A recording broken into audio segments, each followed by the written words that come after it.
Nama saya Juliawati Ruhani, NIM 2110417338, kelas M1, mata kuliah Supply Chain Management, dosen Pak Adi Mursalin, SEMM. Di sini saya akan menjawab soal ujian akhir semester mata kuliah Supply Chain Management yang diampu oleh Bapak Adi Mursalin, SEMM. Bagian A, 1. Apa yang dimaksud dengan supply chain management? Supply chain management atau rantai pasokan terdiri dari semua pihak yang terlibat, langsung atau tidak langsung, dalam memenuhi pelanggan meminta. Rantai pasokan tidak hanya mencakup produsen dan pemasok, tetapi juga pengangkut, gudang, pengecer, dan bahkan pelanggan itu sendiri. Dalam setiap organisasi seperti produsen, rantai pasokan mencakup semua fungsi yang terlibat dalam menerima dan mengisi pelanggan meminta. Fungsi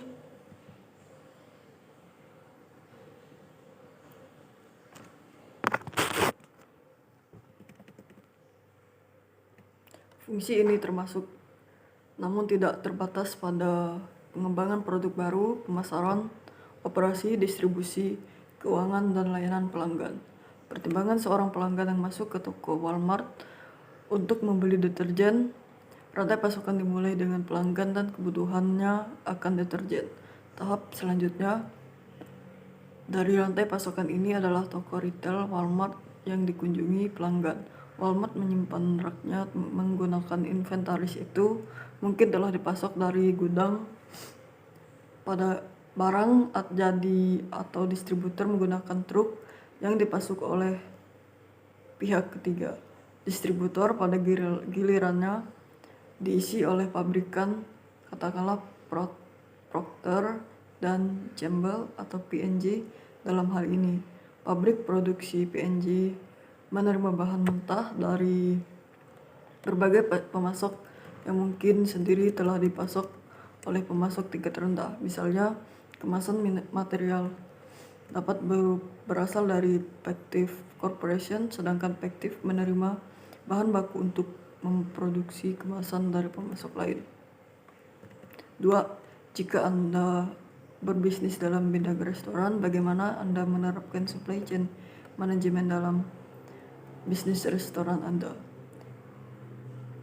Penerapan sistem informasi restoran dengan menggunakan metode supply chain management merupakan hal yang baru diterapkan di bidang restoran, dan dengan menggunakan metode ini dapat menyelesaikan permasalahan yang muncul serta memberikan manfaat kemudahan dalam proses berjalannya kegiatan di restoran tersebut.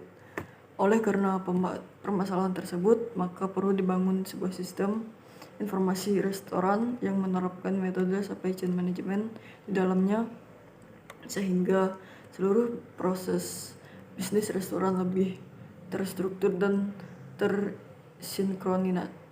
tersinkronisasi.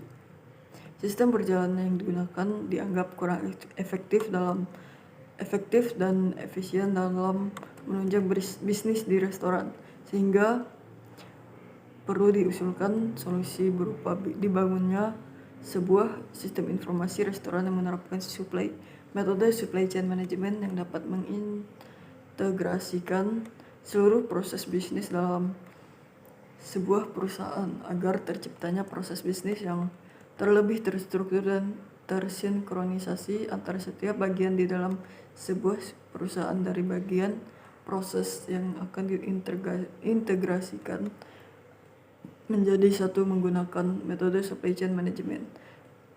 Dari bagian customer, planning, purchasing, dan inventory. Dalam proses selanjutnya dilakukan perancangan dan pembangunan sistem. Jawaban untuk nomor 4. 1. Tantangan apa saja dan peluang apa saja yang didapatkan dari rantai pasokan di wilayah pasar Asia Tenggara? Meskipun pasar wilayah Asia Tenggara terdapat sebuah potensi dari pertumbuhan perekonomian yang baik, ekonomi yang masih dapat berkembang pesat kemudian membawa berbagai macam tantangan tersendiri. Tingkat pembangunan infrastruktur yang berbeda pada masing-masing daerah memiliki sebuah makna bahwa setiap usaha memerlukan berbagai macam strategi supply chain management yang dimana berbeda-beda guna untuk mendapatkan sebuah standar yang dapat digunakan dalam memenuhi kebutuhan dari konsumen. Dari sebuah penelitian yang dilakukan oleh Google dan Temasek Holdings, mereka lebih memfokuskan terhadap sebuah potensi yang dimiliki oleh Asia Tenggara dalam sebuah kondisi pasar e-commerce yang tumbuh dari nilai US 5,5 miliar pada 2015 yang kemudian menjadi bernilai 88 miliar US dollar pada tahun 2025. Indonesia menjadi pemegang dari 52% pasar e-commerce di wilayah Asia Tenggara. Pertumbuhan yang terbilang cepat kemudian memiliki sebuah artian bahwa hal tersebut menjadi sebuah pasar yang sangatlah berpotensi bagi sektor logistik. Akan tetapi hal itu juga akan berpengaruh akan tekanan yang berasal dari konsumen, peningkatan persaingan, dan tidak adanya pelanggan setia.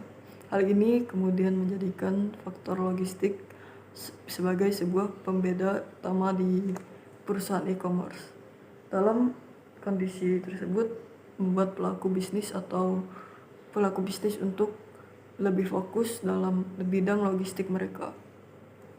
Terjadinya peningkatan terhadap penjualan online yang sangat tinggi dan meningkatnya produsen yang bermigrasi menuju wilayah ini menjadikan sektor logistik siap meroket di wilayah Indonesia.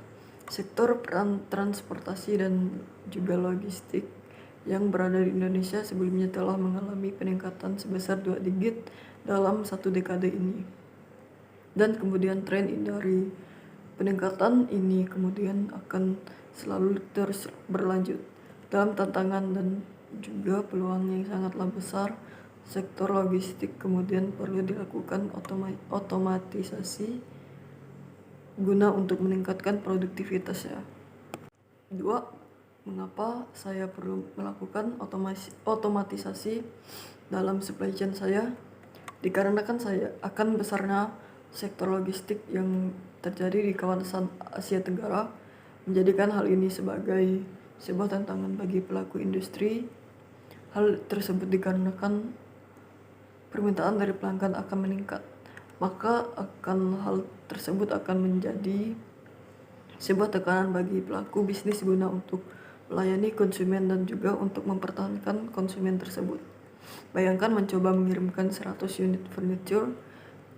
Pengambil keputusan perlu mempertimbangkan kontrak biaya atas jenis kendaraan yang berbeda, jenis furnitur yang dapat atau tidak dapat dikirim bersama, rekanan mana yang harus ditugaskan untuk merakit unit furnitur ini, alamat dan waktu dari hub pemuatan bersama dengan kendala nyata dan kondisi lalu lintas dan alamat pengiriman yang rumit.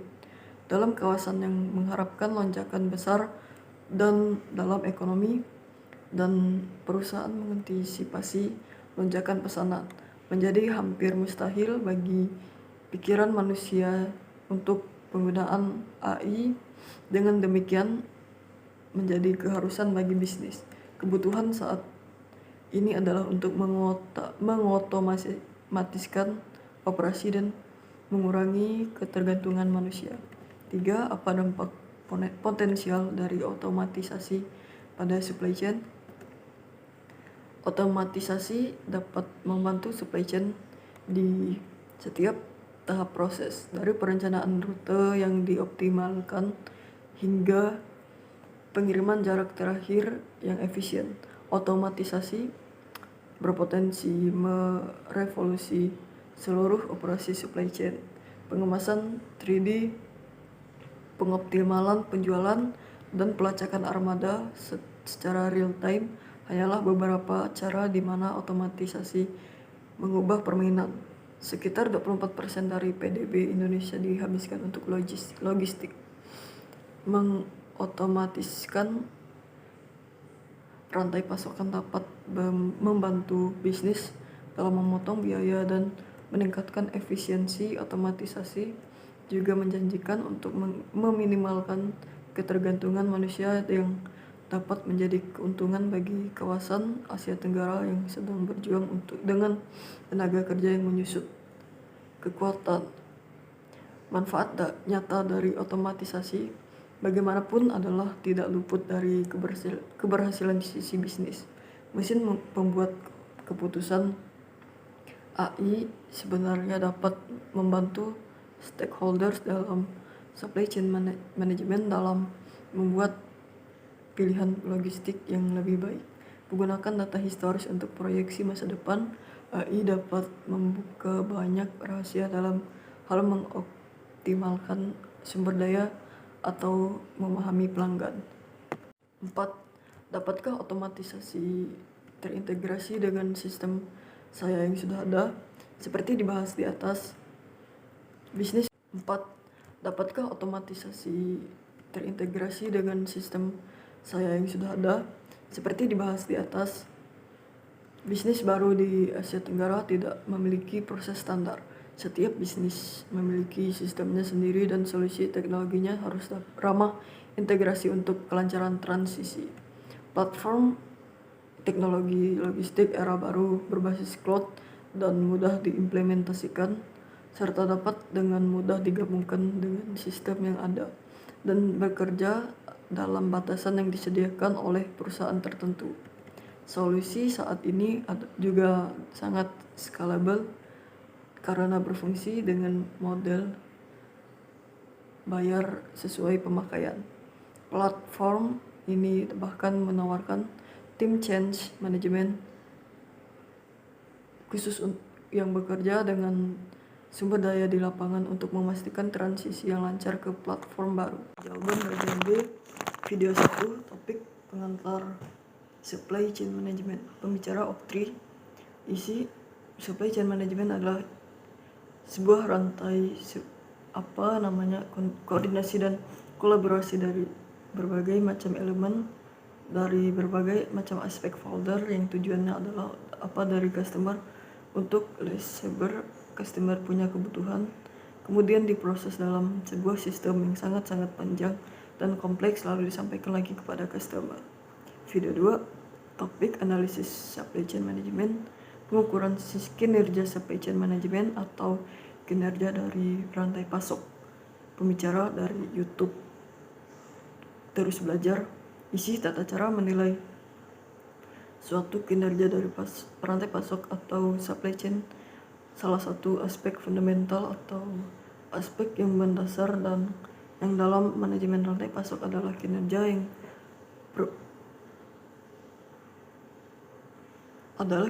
dan perbaikan secara berkelanjutan. Improvementnya contains improvement. Untuk menciptakan manajemen kinerja yang efektif diperlukan sistem ukuran yang mampu mengevaluasi dan kinerja supply chain tersebut terdiri dari banyak organisasi tadi. Sistem pengukuran kinerja diperlukan untuk contohnya adalah melakukan dan pengendalian. Yang kedua adalah mengkomunikasikan tujuan organisasi, fungsi-fungsi pada supply chain management, kemudian mengetahui tempat pos untuk organisasi relatif terhadap pesaingnya. Ini sebagai bahan penilaian yang terhadap organisasi bersaing.